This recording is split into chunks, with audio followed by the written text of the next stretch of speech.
আপনারা জানেন আমরা 17 বছর এই চরপাড়ার বাইরে ছিলাম।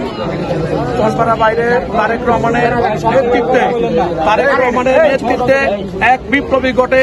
তারপর আমাদের এই চরপাড়ার আওয়ামী লীগ হানাদার বাহিনী ও মাদক ব্যবসায়ীরা পালিয়ে গেছে, কিন্তু তারা পালিয়ে গিয়ে ক্ষান্ত হন নাই।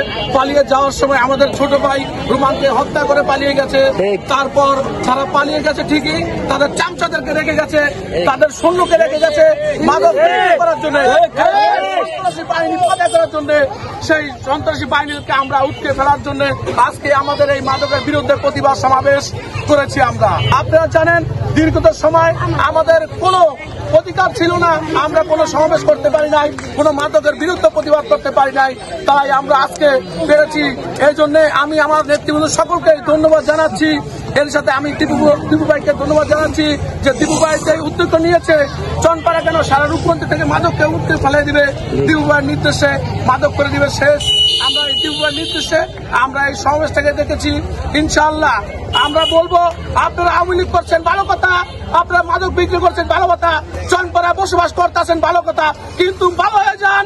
আপনারা কোন ধরনের অবৈধ কার্যকলাপে লিপ্ত হবেন না, কোন ধরনের মাদক ব্যবসার সাথে জড়িত হবেন না, তাহলে আমরা কিন্তু বসে থাকবো না।